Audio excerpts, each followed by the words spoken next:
Hey guys, I'm Nick from Epic Studios, and today is the start of a brand new series that I'm doing on Epic Studios. It's going to be a regular Friday event, just like Epic Effects. Sorry, by the way, that we haven't posted much in the way of Epic Effects. We will be doing an episode, hopefully get it out today. But so this is going to be a regular Friday thing with Epic Effects. I have 2 videos up every Friday, hopefully to please you guys. So, back to the series. So this is a little new series on Epic Studios that I like to call Cutting Room Reviews.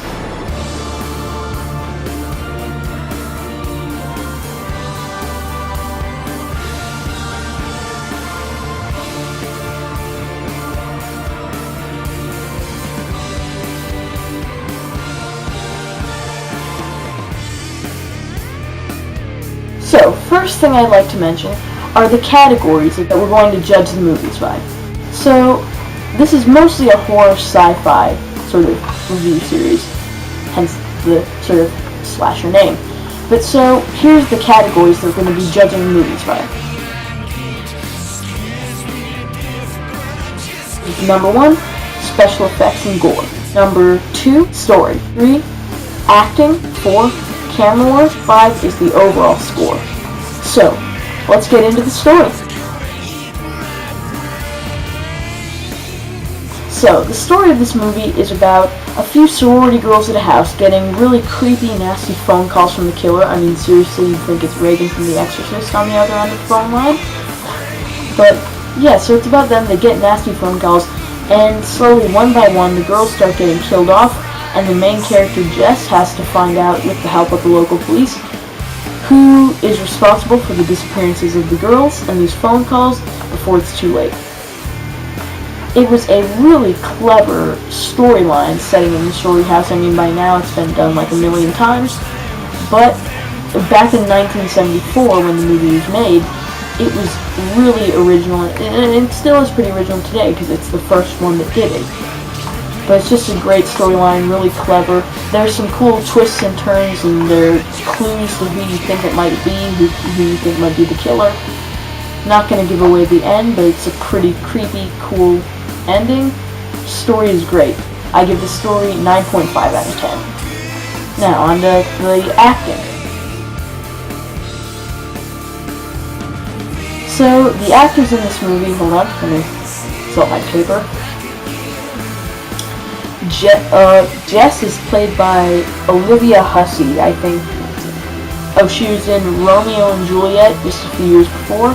She's really good in the lead role. I mean, I guess you could call her a scream queen. But yeah, she was really good in the part. She's just kind of a classic final girl in a horror movie.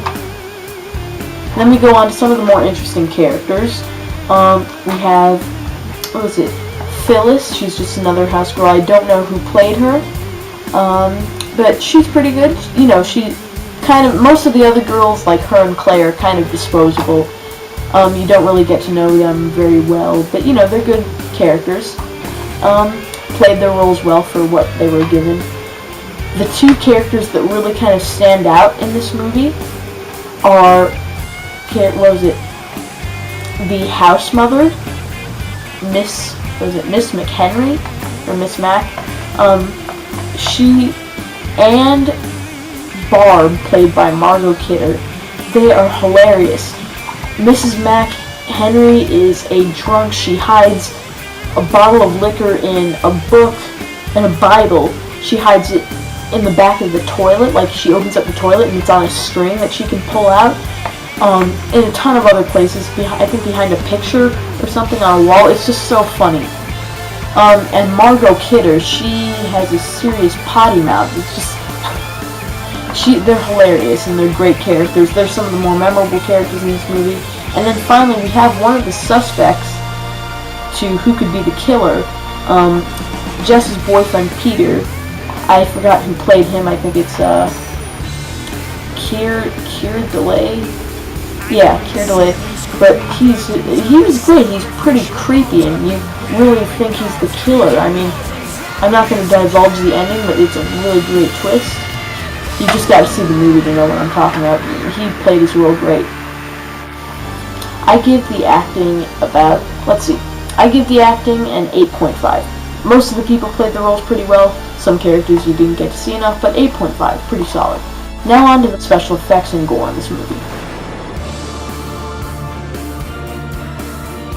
You don't get much gore and special effects in this movie. They kind of took the minimal approach, I guess, because they were kind of low budget on this movie.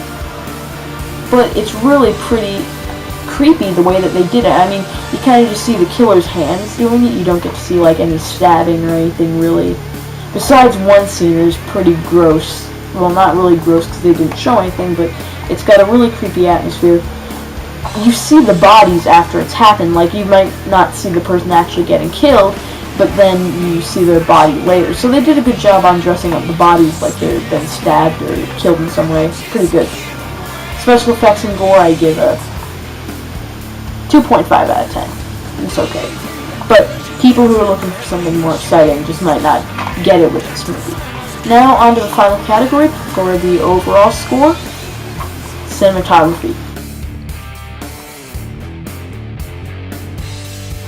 The camera work in this movie was great. I mean, you really feel this creepy, claustrophobic atmosphere because of the way they set up the shots using like a fisheye lens for the killer's point of view, and then for other camera shots where like people are being, like, you just feel like you're being watched. It's just such a great camera. Who did the camera work? I forgot who did the camera work for this movie, but it's really creepy. And that and the music, they just go so well together, and it makes all the shots, it's kind of a beautifully done movie. Like, all the shots are really beautifully set up, and some horror movies just don't really have that anymore. Cinematography, I definitely give 9.5 out of 10. It's awesome. So, now on to the overall rating. Overall, this movie has great camera work, really solid acting performances, an original, cool, creepy story. Gore isn't so much on there, but it really doesn't need it. The way it does it, it's really successful. So, overall, I've got to give this movie, I have to give it a 10. 10 out of 10. This movie's a beautiful horror movie. It's just really great. See you guys later on the next episode of Cutting Room Reviews. Bye.